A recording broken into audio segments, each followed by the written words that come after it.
When you think of family, what do you picture? You might think of your parents, siblings, or the people you grew up with in the same household. For most of us, family is defined by a group of people we're related to and have known since we were born. But at times, anime can ask us a question. Is that really all family is? Only by blood? Because sometimes the people that feel like family are the ones we meet along the way, who can change our lives. Today, I wanted to talk about the idea of found family bonds in anime, and why family doesn't always have to be blood related. Family is typically deep bonds you share with someone you are related to, such as your parents, siblings, etc. But when you look deeper, those bonds are made from care, support, and being by each other's side. That's why it isn't uncommon for people to find those qualities in friends, teachers, or mentors, especially if you don't have the best blood-related family. It can cause you to have a lack of belonging, and that belonging is very important because community and a social connection are essential for your well-being. Not everyone has that connection, even with their own family. That's where found family comes into play. Found family is a group of people you choose to become family due to shared hardships, support, and feeling belonged. If you have a friend you've known for years and are really close, you might consider them as a brother or sister rather than a friend. That's pretty much the concept of found family, and anime gives us great examples of that. One of the most popular examples is with the anime Spy X Family. At the start of the series, the undercover spy Lloyd Forger needed a fake family for his mission, Operation Strix. He adopts Anya and gets legally married to Yor. Although the three had their own secrets and motives, with time they all started to slowly care for one another, and it becomes very sweet and wholesome actually. One scene that depicts this well is in episode 4. During Anya's interview for Eden Academy, everything was going well right until one of the interviewers started asking completely unnecessary questions to her, such as if she preferred Yor as her mom or her real mother, and it got to the point where she cried, causing Lloyd to act on emotions, breaking the table with his fist. He could have stayed calm and politely leave. Since he's a spy, a situation like this shouldn't be a problem for him. After all, this family he has is only for the mission. As a spy, he's trained to suppress his emotions. He's had many facades and relations to people that were only temporary, nothing real. But in that scene, it was real to him. His emotions got the best of him, because he actually cares for Anya. This was the first big sign that he sees Yor and Anya as more than just a pretend family, even if he doesn't realize it himself. Although he may not fully believe it yet, it's pretty prevalent that Yor does. There are a lot of scenes that show she looks at Anya as her actual kid, but the scene where she truly realizes this is in season 2, episode 8. Yor had a mission as an assassin to take care of a lady and their kid from a bunch of assassins for the time they were on a cruise.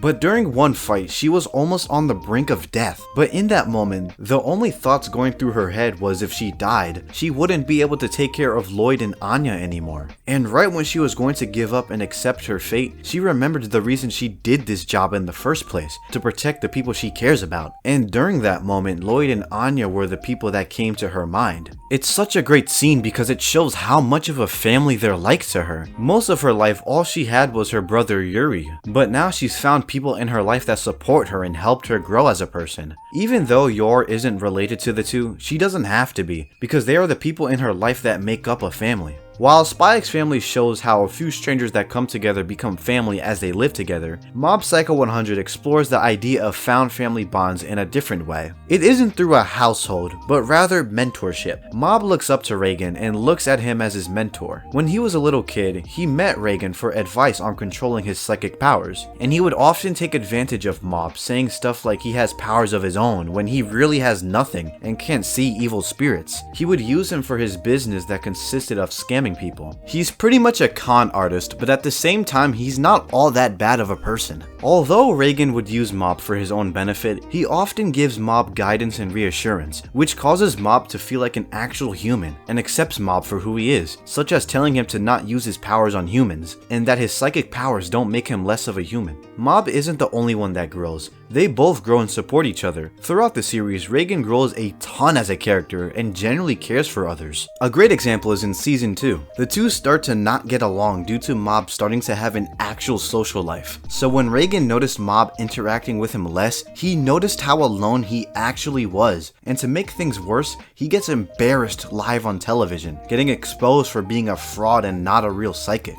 When he hosts a press conference to clear his name, he thinks back to why he even picked up this line of work in the first place. It's not like it was very lucrative, and it can cause a ton of problems, but it was because he wanted to be somebody. And after meeting Mob, he thought that idea could become a reality. Without Mob, he would have quit his psychic business long ago. But due to their bond, Reigen was like a father to Mob and taught him the importance of using his powers responsibly, proving how important they are to each other. Spy X Family and Mob Psycho both portray that family isn't just defined by blood, but by support, care, and belonging. And it isn't uncommon that anime explores themes of found family, especially with audiences being able to relate to it. Not everyone has the best supportive family, but everyone understands the need to feel like they belong. Whether it's from feeling isolated, rejected, struggling with who you are, or wanting to find your circle of people, found family stories in anime remind us that love and care can come from unexpected places. It's something you can build. It doesn't have to be something you're just born into. There's a lot more to it than just that. That's what makes this theme so powerful, because it reflects real life. I certainly don't have the best family. It definitely could be a lot worse, but I wouldn't consider it great. I think that's why the idea of found family interested me so much to where I had to make a video about it, because the people that care for you deeply and stay by your side is what your real family is, and found family in anime displays that perfectly.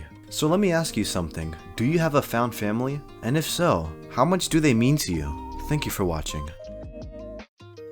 If you've made it till the end, thank you for watching the whole way through. It's kind of funny how I made this video right when Spy X Family Season 3 is about to air, but by the time this video is out, it'll already be airing. Also, let me know what type of content you guys want to see in the future. I feel like these sort of analytical videos, or where I talk about certain topics in anime, fit me best. Let me know what you think. And of course, if you have any thoughts or disagreements, let me know in the comments. I read every comment and reply to some too. But anyways, keep watching anime, subscribe if you want to see more, and Adachi out.